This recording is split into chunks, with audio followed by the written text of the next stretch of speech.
Yo no tengo drama. Después vos Bueno, lo ahí, cortarás, supongo. bueno, Emilia, ahí, bueno, primero pues sentate y ahí te hago la primera pregunta, dale.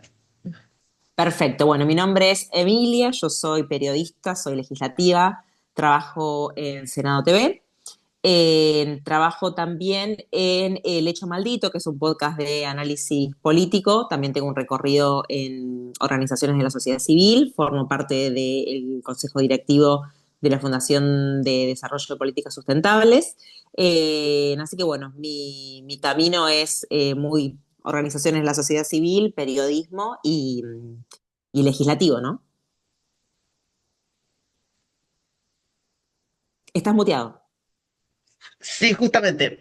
El motivo de la entrevista era por una cuestión particular. Se decía en algún momento el gobierno de Milei que iba a ser el Parlamento el que le iba a poner un freno. Después se verificó que fue más la sociedad civil la que puso un freno al gobierno y que la política, inclusive el Parlamento, siguió la sociedad civil. Más que diputados conduciendo una columna en Plaza de Mayo, los diputados refrendaron el Parlamento lo que una sociedad civil en apoyo a los discapacitados pedía en Plaza de Mayo. Digamos, como que Ujú. fue la sociedad civil la que empujó el discurso. Sí. Ahora van a tener un quórum mucho más fácil porque prácticamente con el, digamos, la oposición débil, que son los bloques provinciales, que con el tema de la coparticipación y el gobierno, llegan al quórum con facilidad. Ahora, ¿cómo va a ser el Parlamento cuando ya el quórum está casi a la vuelta de la esquina para el gobierno? ¿Cómo Mira, puede jugar?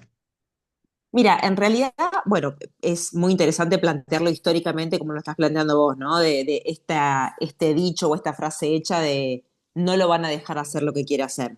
El Congreso no lo va a permitir. Con una idea también del Congreso o de la división de poderes y del peso del Parlamento, de los pesos y contrapesos de la democracia, digamos, distinta a lo que se está dando efectivamente, ¿no?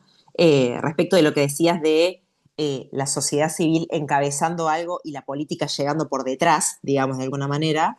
Eh, es así, pero a la vez creo que en la mente de muchos de nosotros con cierta edad opera todavía la idea de la existencia de un estallido que cambia el destino político, ¿no? Esta rememoración del 2001 y tal, que es algo que, si bien la sociedad civil salió a la calle, se hicieron marchas, y tuvieron mayor o menor éxito, hay como si fuese una cortina de hierro entre el palacio y la calle que hace que muchas de las iniciativas que vos mencionabas, por ejemplo, marcha de discapacidad, la marcha federal universitaria, marcha de los jubilados y demás, no tuvieran su reflejo tan exitoso en proyectos de ley porque luego han sido vetados y luego de insistidos no han sido aplicados, como lo que está pasando ahora con, por ejemplo, la ley de financiamiento universitario.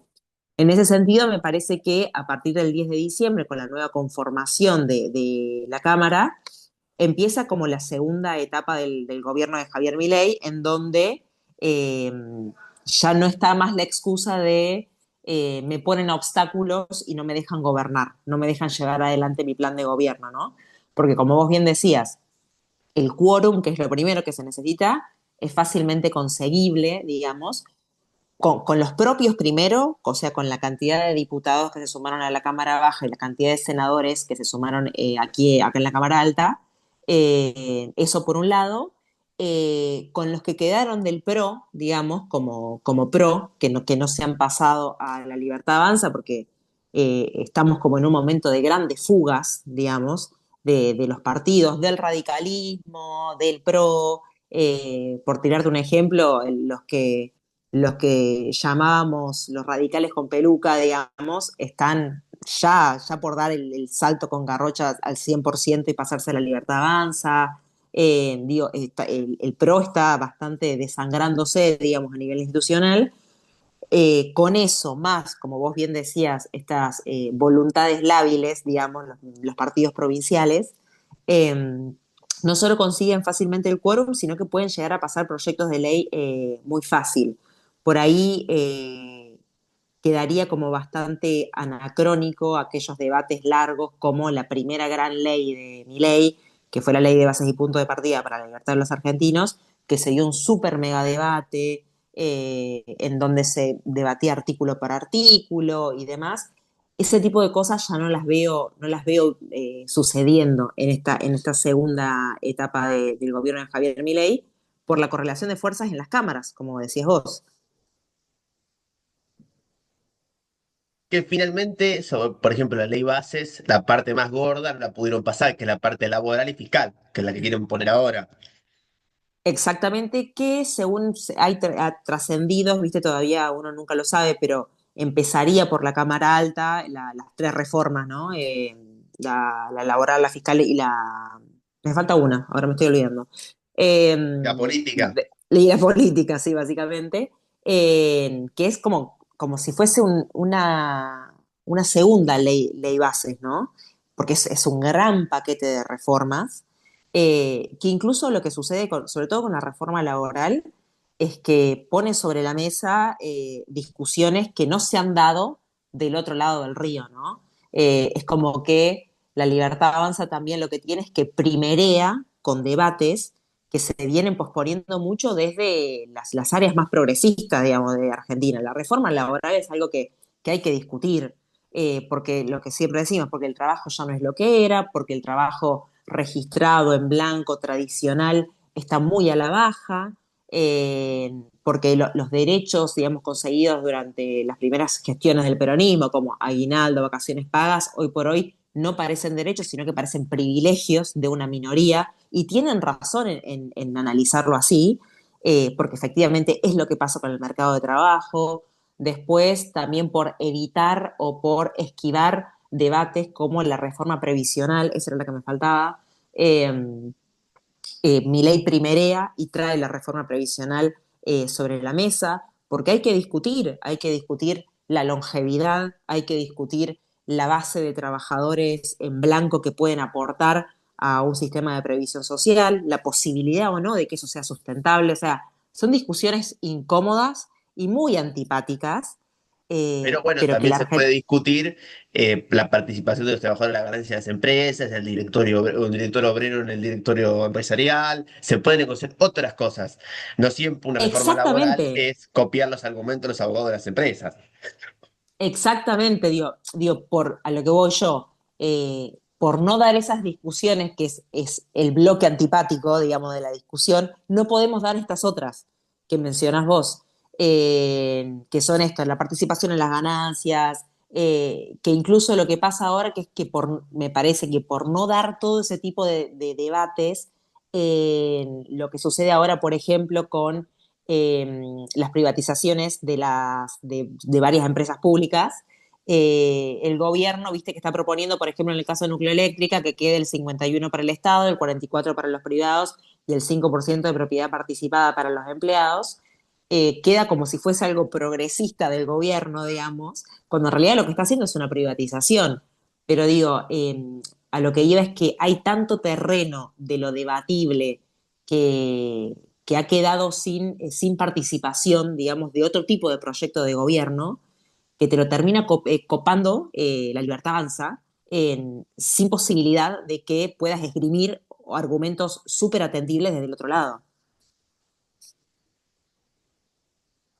Sí, lo que pasa es que, a ver, ya durante la época de Menem se puso que las condiciones de trabajo dependían de los convenios colectivos, salvo condiciones mínimas. Exacto. Eso lo que generó es que entre un gastronómico y un hombre de dragado y balizamiento es como si vivieran en dos países completamente distintos, como Sí, decir siempre. sí, sí, sí. Entonces, lo que genera es que las condiciones laborales, inclusive los sindicatos, los delegados sindicales, es como si fueran épocas distintas. El tema es que la reforma laboral lo que tendrá que generar es, primero, lograr que el trabajo en negro o el pequeño monotributo tenga Mm. un poco más de reglas. Digo, a eso me refiero, con que también tenemos que pensar en la inteligencia artificial, pero no perder inteligencia humana, a eso me refiero. No, 100% esto que decís, bueno, estamos usando la reforma laboral como excusa para hablar de estos temas más troncales, pero digo, también estamos en un momento, creo que del país de un proceso viste, de coloniaje muy grande por el acuerdo con Estados Unidos, que no es un secreto, digamos, que según las bases del acuerdo,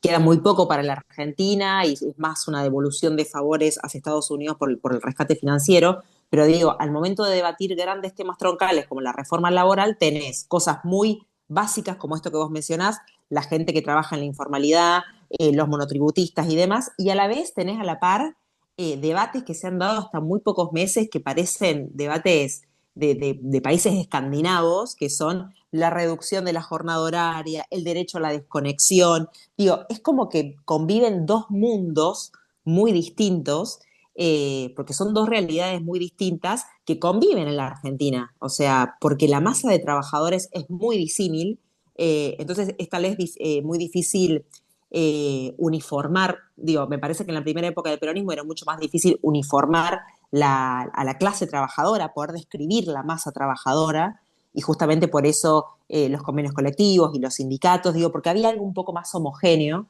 que también con la globalización cambió mucho. Hay muchos trabajadores en la Argentina que son mano de obra barata y ultra calificada, que trabajan para afuera. Y eso también existe en la Argentina. O sea, mano posta, trabajadores calificadísimos que por dos mangos trabajan para afuera. Y también hay que tenerlos en cuenta al momento de pensar, o sea, en esto de contemplar cómo es la masa trabajadora de la Argentina. Porque en base a esa contemplación es que hay que empezar a ajustar tornillos y ver hacia dónde va a ir este país. eh, Después de esto, me parece que es un momento de clivaje histórico, el préstamo con Estados Unidos, ¿no? El préstamo de Estados Unidos hacia la Argentina, el salvataje, como querramos llamarlo, que es inédito, sin dudas. Sobre eso también se cambia el trabajo socialmente incorporado. Una discusión que también se daba cuando Marx escribe El Capital era que la cantidad de trabajo definía el valor. 5 horas, una Sí. mesa. 50 horas, una máquina gigantesca. 500 horas o 1500 horas, un edificio. Hoy, Mm. con el Internet, uno puede trabajar 10 minutos y hacer algo que valga 50 millones de dólares. Lo que cambia de alguna manera es la relación entre tiempo trabajado y valor. Eso es Y un la cambio muy plusvalía, marcado. Claro, sí, y la claro, plusvalía propiamente dicha, digamos que se la sigue quedando sí, el dueño de los medios de producción, si hablamos en claro. términos marxistas, digamos, pero eso es muy cierto lo que decís, pero porque en los últimos años, lo hablaba el otro día con Julián Jofele, que capaz lo conoces, que él sabe mucho de relaciones laborales y políticas de empleo, sobre cómo ha mejorado la productividad del trabajador, ¿no? En estos términos que vos decís, en 10 minutos un trabajador puede hacer lo mismo que hacía otro trabajador hace 30 años, en 4 horas lo hace en 15 minutos. Gracias a Internet, gracias a herramientas digitales, gracias también a un, nada, a un esfuerzo sobrehumano de los cerebros de las personas, que también hay que hablarlo en otro momento, digamos, estamos en una era ultra conectada, ultra digitalizada, en la era con mayores problemas de salud mental, con mayores problemas de burnout, con mayores problemas de estrés, que son las marcas, digamos, las marcas de la exigencia del mercado laboral en el cuerpo de los trabajadores. Tal vez ya no es, qué sé yo, viste, una hernia discal por hombrear bolsas en el puerto, en el trabajo físico, sino que en los trabajos más intelectuales y mentales, más de servicio si se quiere, las marcas en el cuerpo son estas, digamos. Los niveles de burnout que tiene Argentina superan con creces al de cualquier otro país. Es del burnout laboral sumado al vivir en una permanente crisis económica, que es algo que uno lo tiene muy internalizado, lo tiene muy naturalizado, pero no es cotidiano en la mayoría de los países. Sí, sí, mucho en Latinoamérica, por supuesto, pero el peso de estar, viste, pensando en la incertidumbre, en mañana, no sé si tengo o no tengo laburo, no sé si me pagan o no me pagan las horas, el aguinaldo, las horas extras y demás, eso suma estrés al trabajador, por supuesto, pero en términos de productividad es lo que vos decís, producimos espectacularmente, lo que pasa es que la plusvalía alguien se la queda. Y además tampoco se puede categorizar el trabajo, porque lo mismo sucede con lo que decía antes. Por ejemplo, para hacer una mesa a José en Santiago del Estero y a Rublev en la Unión Soviética les costaba lo mismo. En Internet, Exacto. en mis 10 minutos. digamos, no son equiparables tampoco, porque yo puedo, para hacer lo mismo, te puedo estar 7 horas y yo puedo estar 15 minutos. Entonces, es el Internet un elemento que genera una relación, desdibuja la relación patrón-obrero. No es tan clara, digamos, digo, quién es el jefe y quién es ¿se entiende? El empleado Sí, por Internet. se entiende totalmente y me hiciste acordar algo que circula mucho a veces en forma de chiste en Twitter de esta frase de todos tenemos las mismas 24 horas. Si vos no la estás usando y no la estás usando bien es porque no te esforzás lo suficiente. O sea, o todos tenemos las mismas 24 horas y todos tenemos acceso a Internet. Si vos no estás teniendo éxito económico, es tu tema. Circula mucho esa idea hoy en torno a que a la falacia de que todos tenemos las mismas posibilidades porque existe Internet y porque está todo globalizado y porque todos podríamos acceder a las mismas cosas. Eh, pero no es así, digamos, todos partimos de escalones diferentes, unos son empleadores, otros son empresarios, otros son trabajadores rasos, otros son círculo rojo, otros vienen de familias patricias, otros, digo, es muy disímil el mercado laboral. Si bien todos tenemos la misma 24 horas y todos tenemos internet, no es igual. O sea, es una falacia, ¿viste? Esa igualdad de oportunidades. De alguna manera, eh, Eta- ¿hasta qué punto es hijo de la cuarentena el gobierno de Milei y de las nuevas vínculos sociales que surgen en la cuarentena? Yo 100% creo que está subanalizada la cuarentena, la pandemia en sí, ¿no? El otro día, nada que ver lo que voy a decir, pero estaba terminando de ver el documental de Netflix de el asesinato de Fernando Baez Sosa, que fue justo previo a la pandemia, creo que fue en enero de 2020, y veía, por ejemplo, la masiva movilización al Congreso que se había dado en ese momento, ¿no? Por un caso, viste, un caso particular, individual de una familia, cómo se movilizó tanta gente a la calle con empatía por el sufrimiento de una familia. Y lo estaba viendo con mi marido y me dice, qué increíble, me dice, es otro país. Y le digo, es claro, le digo, es otro país porque pasó la pandemia. Porque, digo, hay algo que sucedió ahí en donde hubo una masa de gente que se volcó espontáneamente a la calle a bancar una familia ante un asesinato, una injusticia y demás cuestiones, que hoy por hoy es muy difícil mover a la gente. O sea, ya desde lo concreto de mover a la gente, digamos, después de casi 2 años de quedarte en casa y tal, que por supuesto tuvo mucha razón de ser. La Argentina, nos guste o no nos guste, fue uno de los países que con mayor éxito gestionó la pandemia, que menores cantidades de muertes tuvo en la región, eso es así. No teníamos experiencia también en la gestión de pandemias de este estilo, pero sin dudas lo que sucedió en la pandemia también hizo flotar hacia la superficie que había trabajadores que seguían siendo remunerados, que se tenían el privilegio de quedarse en su casa y hacer pan casero, y había otros trabajadores de la economía informal que si no podían salir a laburar, no podían traer el mango a la casa. Entonces, eso puso sobre la mesa lo disímil de las situaciones de los argentinos, eh, no hablando mal de ninguno, ¿no? Pero diciendo, che, acá hay algunos que que todavía retienen los derechos de un trabajo en blanco remunerado, que hace que vos te podrías quedar en tu casa laburando y seguir percibiendo tu salario. Hay otros que no lo podían hacer porque eran monotributistas o trabajos informales, y habían otros en donde el Estado tuvo que salir al rescate bueno, de varias empresas para pagar un porcentaje del salario de los trabajadores.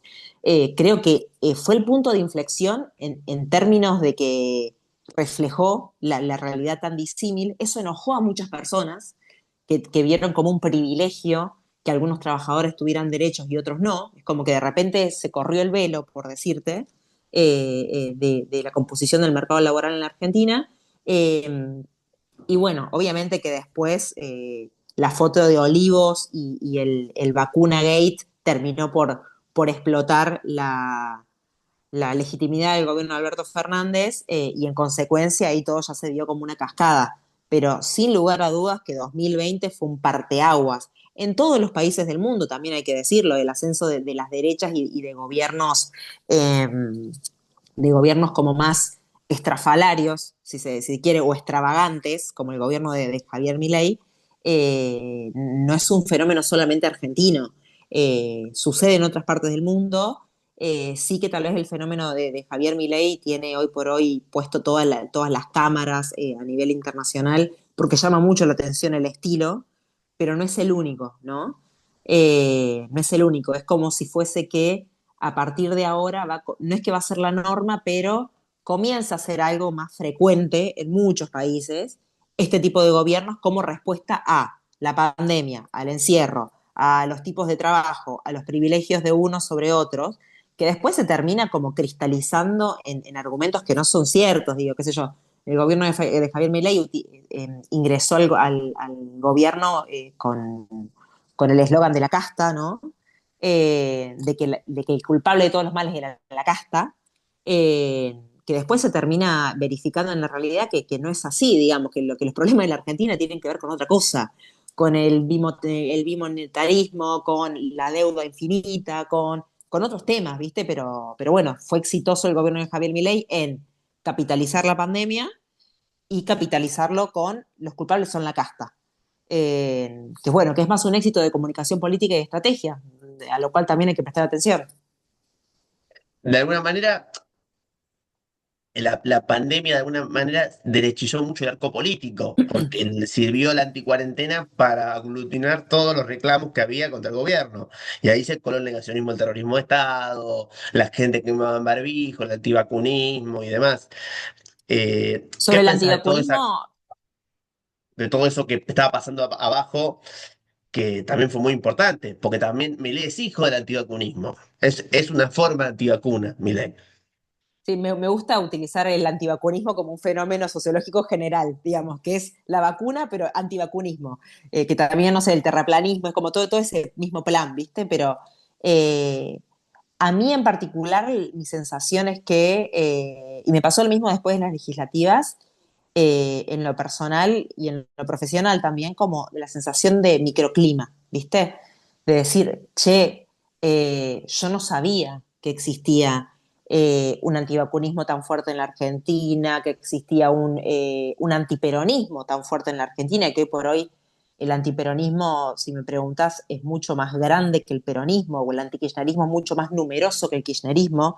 Es como si fuese que el kirchnerismo es una minoría intensa, pero el antikirchnerismo es gigante en la Argentina. Entonces, creo que todos estos fenómenos que, como vos decís, estaban trabajando bajo la superficie, cuando emergen, digamos, cuando emergen estas corrientes ideológicas que estaban burbujeando debajo de la superficie, cuando salen a la luz, tienen consecuencias muy concretas. Ejemplo, esto que vos mencionabas recién, la vacunación.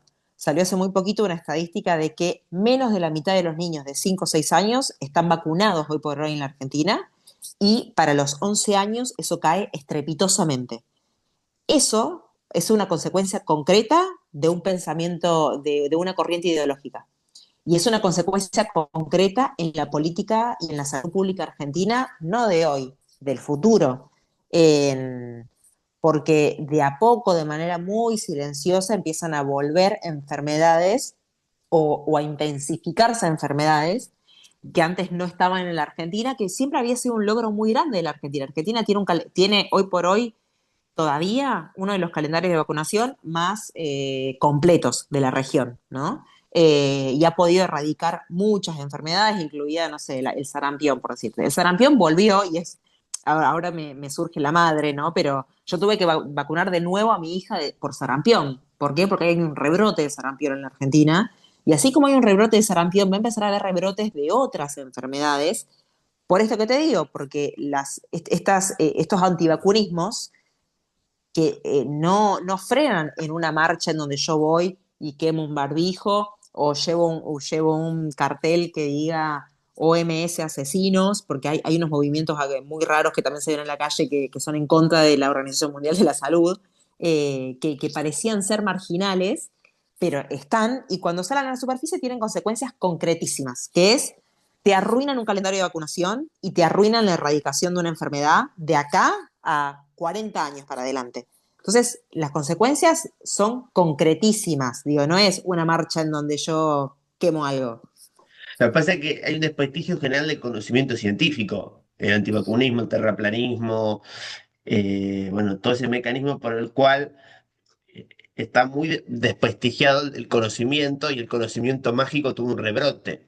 Ese tema también pega sobre todo en los jóvenes, los menores de 25 años sobre todo. Eso sí, además, viste, esta cuestión de categorizar al conocimiento como la agenda woke. Es conocimiento, o sea, no es agenda woke, es, digo, el desprestigiar, no sé, viste, los objetivos de desarrollo sostenible de la ONU, que podemos pensar lo que querramos de la ONU, de su burocracia y del éxito o no éxito de sus iniciativas, pero los objetivos 2030 tienen un sentido y tienen un sentido comunitario, digo, así como las vacunas funcionan cuando se vacunan todos, los objetivos ambientales, climáticos, sociales, de erradicación de la pobreza, etcétera, funcionan si estamos todos adentro, digamos. Para eso son los lineamientos internacionales. Y hay un desprestigio también de eso, digo, del conocimiento científico por un lado, por supuesto que lo hemos visto con el financiamiento de las universidades y la desfinanciación del CONICET, el cierre de ingresos a carrera de investigadores, cada vez menos investigadores. Yo personalmente tengo varios amigos del sistema científico que se han ido del país. Entonces vos ves en carne propia lo que es la fuga de cerebros, que están trabajando en lo de ellos, pero afuera. Eh, y esto tiene consecuencias muy concretas, como decía antes, o sea, la falta de conocimiento científico en un país te condena hacia adelante por un millón de razones, pero sin dudas hay como un rebrote de esto que vos decías, de un pensamiento mágico en contraposición a los hechos, o sea, más allá del conocimiento científico, a los hechos. Por eso también las fake news y demás. Es como que si fuese que hoy por hoy los hechos no importan, lo único que importan son las interpretaciones y las ideologías. Y en eso Y ni es muy siquiera las exitoso el gobierno de Javier ideologías. Milei. Me parece que de alguna manera se ha asociado conocimiento científico a, de alguna manera, la agenda woke, o mejor dicho, como que el pensamiento mágico se lo ha apropiado de la derecha como una Sí, especie de así que Dios te da el dinero, como una especie de neocalvinismo, en el cual está muy presente Milei, el tema del pensamiento mágico.